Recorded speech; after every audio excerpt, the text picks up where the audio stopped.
দুঃখিতে বাইর হবে তাই চলবে। 300 হাঁস আছে, দুধে একটা লয়।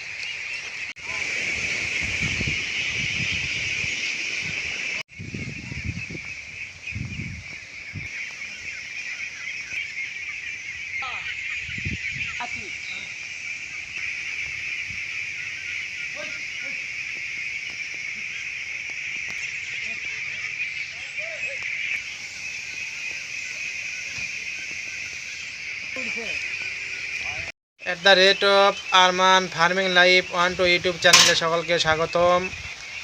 সকলকে জানাই আমার অন্তরস্থ থেকে সালাম, আসসালামু আলাইকুম। তো আজকে চলে আসলাম বগুড়া জেলার ঐতিহ্যবাহী আদমদিঘি থানার কুন্দগ্রাম ইউনিয়নের মদন ঘোষ কুশাবাড়ি মদন ঘোষ গ্রামে। আচ্ছা, এই গ্রামের নাম কেন কি? কুশাবাড়ি মদন ঘোষ 3 নম্বর ওয়ার্ড।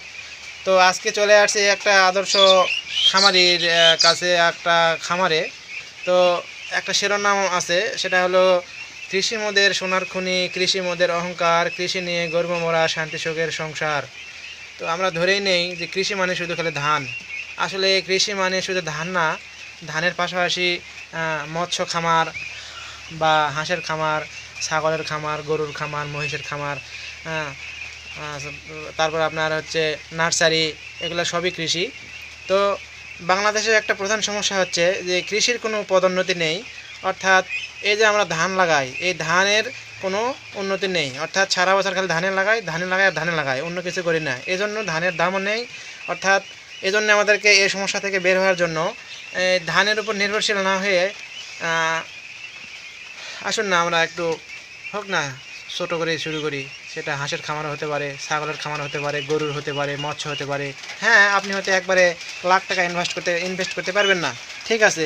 আপনি একটা থেকে বা দুটা থেকে শুরু করেন, তাহলে ইনশাল্লাহ আর পিছন থেকে ফেরাতে হবে না। তো আজকে আসছি আমি খামারে, কুশাবাড়ি মদন ঘোষের খামারে। তো শুনলাম একজন খামারের গল্প। এখানে আমরা সব হিসাব নিসাব করে দেখলাম, এখানে 3টা লোক, অর্থাৎ যে খামারের যে মালিক সে রাখছে, তাদের দৈনিক বেতন হচ্ছে 13,000 টাকা করে মাস দিয়ে দেয়। অর্থাৎ ক্যালকুলেশন করলে দেখা যায় যে 433 টাকা কয়েক পয়সা দিন তাদের পরে। আর ডিম বিক্রি করে একদিনে নাকি উনি বিক্রি করছে আজকে হচ্ছে আপনার 12,500 টাকার ডিম বিক্রি করছে আজকে, অর্থাৎ 15 টাকা পিস। তো সব বাচ্চা দেয়া দেখলাম, অর্থাৎ যে খামারে আছে তার ক্যালকুলেশন করে দেখলাম যে তিনজন শ্রমিকের বেতন এবং হাঁসের যে খাবার আছে এটা বাদ দিয়ে খামারির মূলত 4,000 টাকা থাকতেছে। তো 4,000 টাকা যদি থাকে তো মাসে 1,20,000 টাকা। অন্যতা বললো যে 1 লাখ মাস থেকে 1,40,000 50,000 টাকা ইনকাম করে, আমি কমে ধরলাম। তো 1,20,000 টাকা কিন্তু কম না ভাই। তো আমরা শুধু মনে করি কি যে চাকরি ছাড়া কোনো উপায় নেই। আসলে এই চাকরি করা কোনো কিছু করা যাবে না। চাকরি যে আপনি করেন ঠিকই আছে, সে চাকরি যদি মনে করেন যে আমি সারা বছর করব, আমার বাপ করছে আমি করব, আমার ছেলে করবে, এরকম 14 গোষ্ঠী চাকরি করবে, তাহলে ভাই আপনার চাকরি করতেই জীবন যাবে। এই জন্য আসেন, চাকরি করতে হবে ঠিকই আছে, এই চাকরির পাশাপাশি আসুন না একটু ব্যবসা করি। হয়তো সেটা একদিন উন্নত হবে না।